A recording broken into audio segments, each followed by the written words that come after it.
Namaste and welcome back.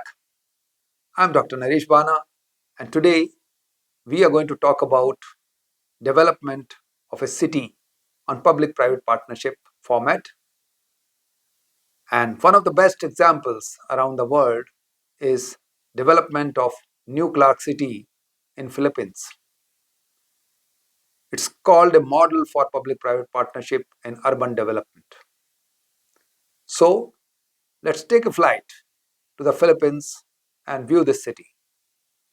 There we go. News is that we have designed a brand new city to be the nucleus of this economic renaissance. Less than 1 hour from the capital, Manila, straddled by hills and blessed with tropical climate all year long. We are building the city of the future, a landmark development twice the size of Manhattan. Originally developed by the Americans for its secure and strategic location in Asia Pacific, Clark is being transformed into a disaster-resilient metropolis that will be competitive and attractive to a global market. It will consist of 4 main districts. The Clark Freeport Zone, an existing mixed-use complex established in the 90s. Clark Global City, which will serve as the primary business district. And New Clark City, which will house satellite government offices and a first-class sports village. Central to all of this is Clark International Airport, which will soon be expanded to accommodate up to 80 million passengers a year. This ensures that travel will be comfortable while trade is seamless.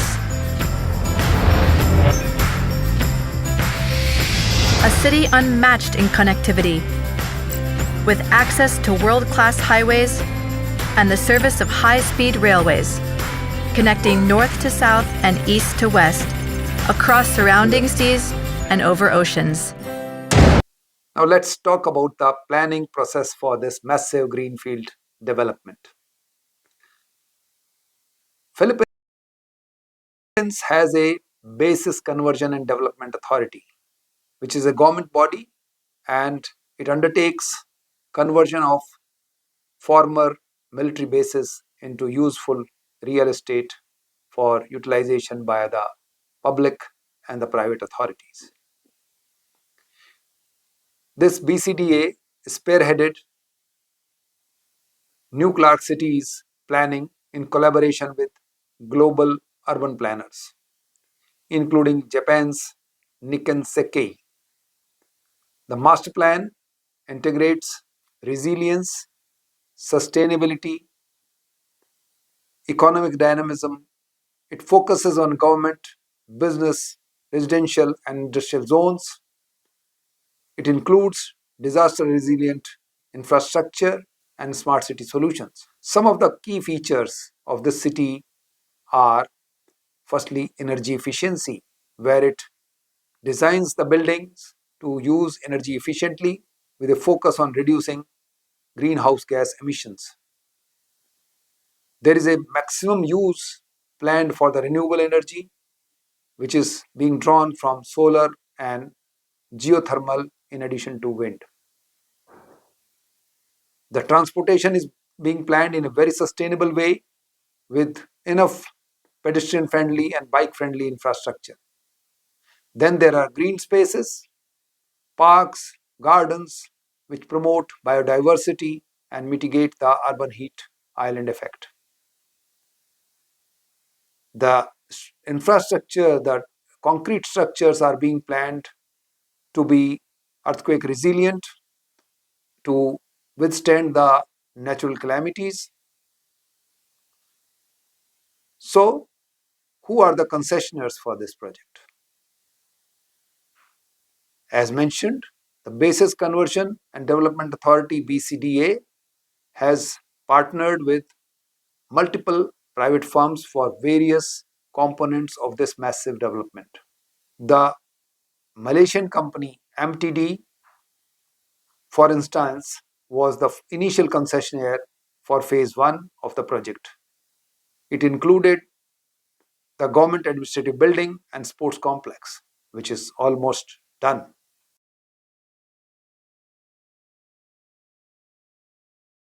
The administrative building has been designed to be the last building standing even in the aftermath of most severe earthquake.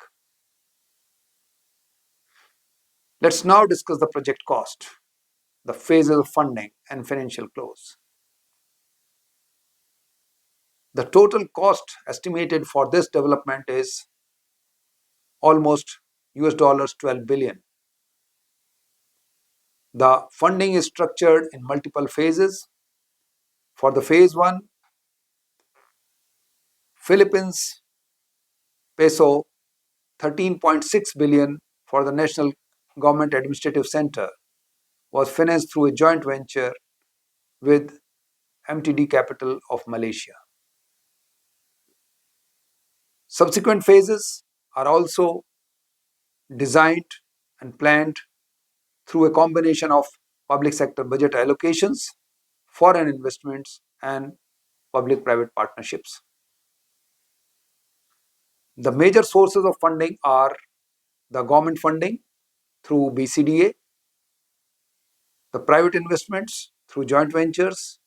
Private firms have contributed capital in exchange for operations and leasing rights. Then there are foreign investments and loans from Japanese and other international investors. And the major part is the overseas development assistance agency from Japan to support the development of cities' infrastructure, including the construction of roads, bridges, and utilities.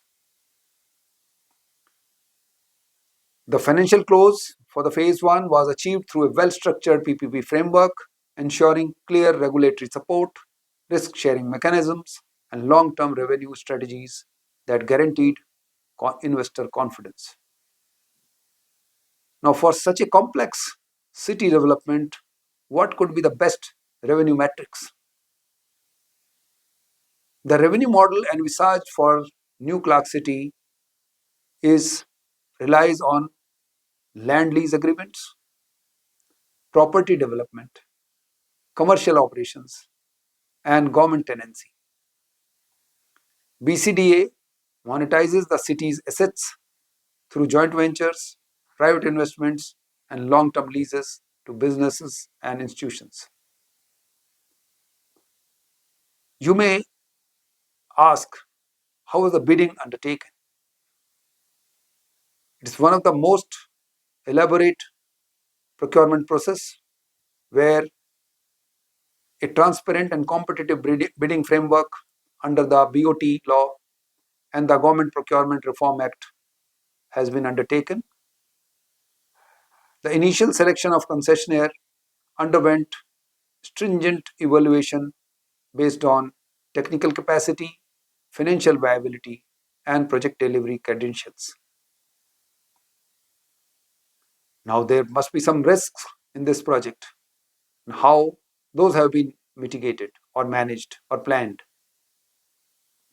BCDA has implemented a robust and elaborate model for risk management through contractual agreements with built-in performance guarantees. The project also adopted climate-resilient designs to handle environment risks such as flooding and earthquakes. Furthermore, the government ensures regulatory support and fiscal incentives to attract investors. There have been problems. It's not a smooth sailing all through. NCC has faced challenges including land acquisition disputes, financial delays, and bureaucratic hurdles. Most importantly, COVID-19 pandemic disrupted construction timelines and project got delayed, affecting investor confidence. Additionally, there have been legal disputes over contractual obligations and project transparency as well, which required government intervention. One of the most environmentally responsible metropolitan centers and sustainable cities in the world. This planned city was renamed New Clark City during the Duterte government from Clark Green City. The development of Philinvest New Clark is a joint venture between BCDA and Philinvest Land. The district covers a 288-hectare portion of NCC, located at Apari and Cagayan Valley. The master plan, designed by BAC Architects, was inspired by the community's aspirations for an environmentally friendly city with green parks and walkways lined with trees, as well as cozy residential communities with modern furniture stores, cafes, and restaurants. New Clark City is divided into various districts depending on primary function. As of 2019, there are 2 official districts with ongoing development. In the northern part of the New Clark City Master Plan are the Government District, formerly known as the Public Square, Entertainment District, Medical District, and Sports District. In the south is the Financial District and Residential District. The New Clark City will be located in Pampanga, Philippines, and will be built by the Philippine government. About 1.12 million people will live in New Clark City, together with 800,000 workers. As of now, New Clark City houses government offices, sports facilities, and mixed-use developments.